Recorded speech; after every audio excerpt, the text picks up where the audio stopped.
Jika kita sedang berada di alam terbuka, seperti di gunung atau di tengah laut, namun baterai ponsel kita habis, maka bagaimana kita dapat berkomunikasi? Pokok-pokok materi pada unit 1 ini meliputi A. Power bank. Saat ini, rekayasa berperan penting dalam kehidupan manusia. Dunia modern tidak mungkin terjadi tanpa adanya kontribusi rekayasa dan teknologi. Banyak bidang yang berkembang secara pesat yang menghasilkan cabang-cabang ilmu baru, seperti perangkat lunak, mekatronika, rekayasa molekular, dan lain sebagainya.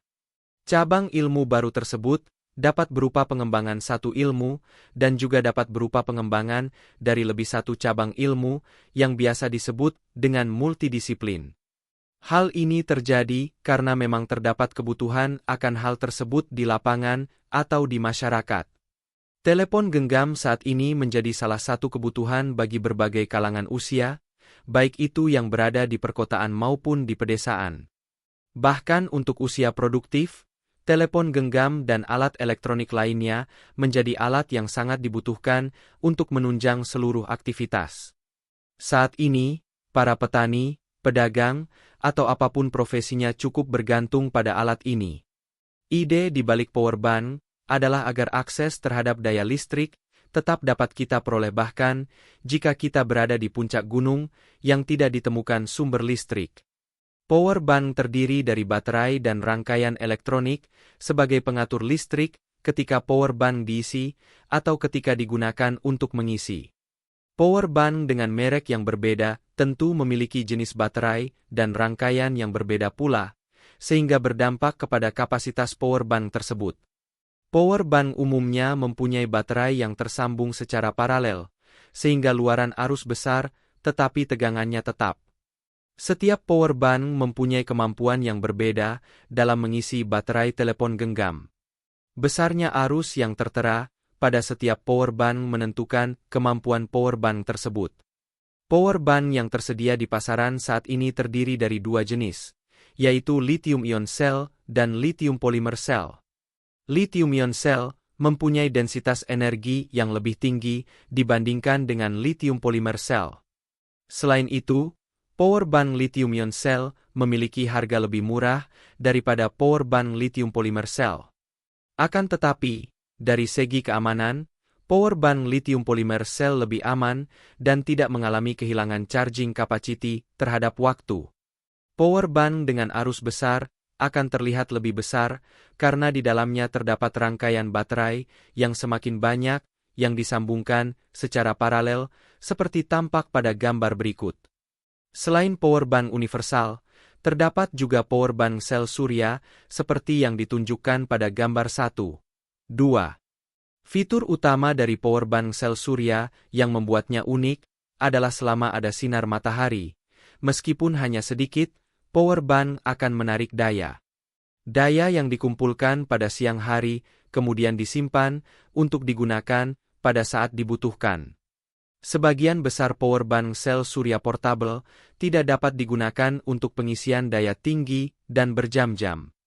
Khususnya, portabilitas powerbank adalah salah satu alasan mengapa alat ini diminati banyak orang dan diterima dengan sangat baik.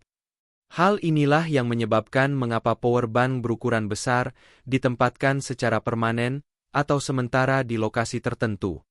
Berikut gambar salah satu powerbank sel surya.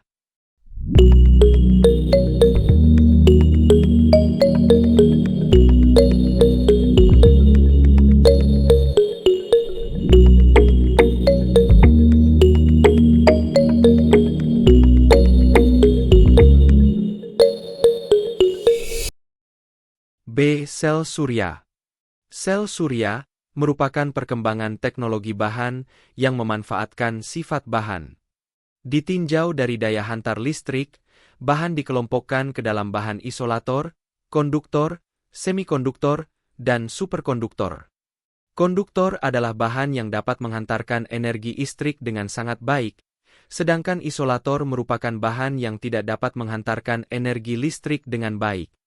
Selanjutnya semikonduktor adalah bahan yang mempunyai sifat di antara konduktor dan isolator. Biasanya bahan semikonduktor kita temukan pada komponen elektronika yang terbuat dari silikon dan germanium, di antaranya sel surya. Terakhir adalah superkonduktor, yaitu bahan yang memiliki hambatan bernilai nol pada suhu yang sangat rendah.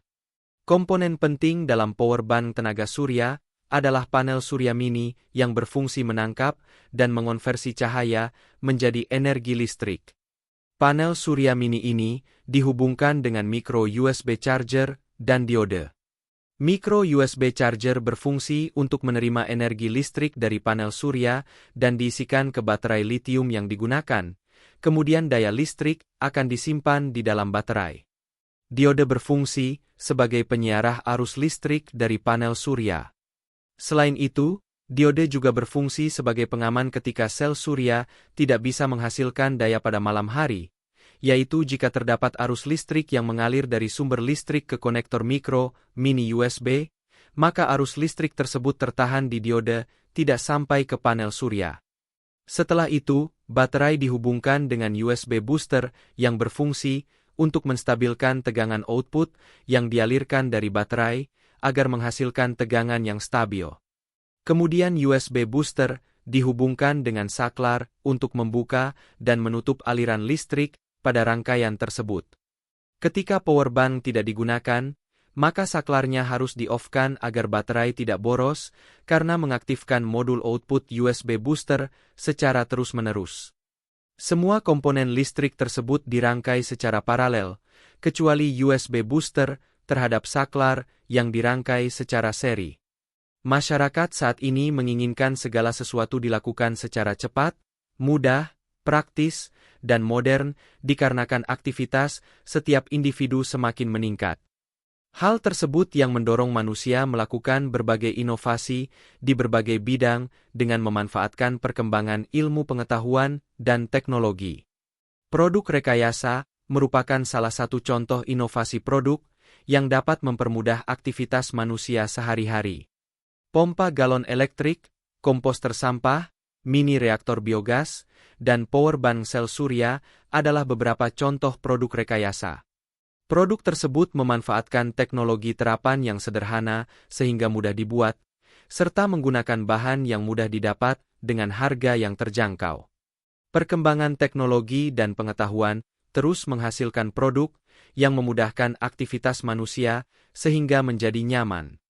Menurut Manuel Castells, 2004, teknologi merupakan suatu kumpulan alat, aturan, dan prosedur sebagai hasil penerapan sebuah pengetahuan ilmiah terhadap sebuah pekerjaan tertentu dalam suatu kondisi tertentu yang dapat memungkinkan terjadinya pengulangan. Pada unit ini, peserta didik akan membuat suatu produk rekayasa teknologi terapan sederhana yang bermanfaat bagi kehidupan sehari-hari, yaitu power bank sel surya, PBSS, melalui pengetahuan yang diberikan. Berbagai ilmu pengetahuan, seperti teknik elektronika, teknik fisika, teknik arsitektur, desain grafis, aplikasi, atau lainnya dapat digunakan untuk menunjang pembuatan produk. Ilmu pengetahuan tersebut dapat menjadi modal dalam membuat produk rekayasa teknologi terapan power bank sel surya. Telepon genggam tentu saja membutuhkan listrik untuk mengoperasikannya. Seandainya kita sedang berkegiatan di luar ruangan dalam waktu cukup lama, maka peranti tersebut secara perlahan akan kehabisan daya. Di saat seperti ini, kita memerlukan power bank agar peranti tetap dapat digunakan. Power bank sel surya telah menjadi salah satu solusi penyimpanan energi teratas dalam beberapa tahun terakhir. Power bank sel surya adalah perangkat penyimpanan energi yang memperoleh energi dari matahari dan menggunakannya untuk mengisi daya berbagai perangkat elektronik, seperti telepon genggam, laptop, lampu, dan lainnya, sehingga perkembangan produknya menjadi bahan pertimbangan sebagai sumber energi alternatif. Power bank sel surya adalah sebuah produk rekayasa teknologi terapan yang mengandung panel surya di dalamnya. Prinsip kerja dari produk ini adalah memanfaatkan tenaga surya dan menyimpannya untuk digunakan saat dibutuhkan. Terdapat 3 komponen pada produk ini, yaitu A. Sel surya. Sel surya merupakan piranti elektronik berbahan semikonduktor yang terdiri dari PN junction, karena adanya energi dari matahari, maka akan mampu menghasilkan energi listrik. Perubahan energi matahari yang berubah menjadi energi listrik disebut efek photovoltaics. Power supply adalah komponen elektronik yang berfungsi sebagai pemasok daya listrik ke satu atau lebih perangkat elektronik. Selain itu, power supply dapat juga berfungsi sebagai pengubah bentuk energi, misalkan dari energi matahari menjadi energi listrik. Berikut fungsi lain dari power supply. 1. Mengubah arus listrik agar tidak melebihi batas maksimal perangkat. 2. Sebagai daya cadangan dalam bentuk baterai. Dan 3. Mengubah arus AC menjadi arus DC. LED merupakan komponen elektronik yang dapat memancarkan cahaya monokromatik ketika diberikan tegangan maju. Warna yang dipancarkan oleh LED sangat ditentukan oleh bahan semikonduktor yang digunakan. LED dapat juga memancarkan warna yang tidak terlihat oleh mata, seperti yang terdapat pada remote control peralatan elektronik. Kedua kaki LED memiliki panjang yang berbeda, kaki panjang sebagai anode dan yang lebih pendek sebagai katode. USB driver power bank dapat menjadi output ketika proses pengisian listrik pada telepon genggam berlangsung dan untuk mengukur output saat power bank terkoneksi dengan telepon genggam. Pada kegiatan perencanaan ini, peserta didik lebih mengetahui tentang produk PBSS dan bagaimana keterpakaiannya dalam kehidupan. Saat berkelompok, peserta didik membahas pembuatan PBSS dengan memberikan suatu inovasi yang akan dilaksanakan pada pertemuan berikutnya. Peserta didik dapat mencari sumber informasi dari berbagai media.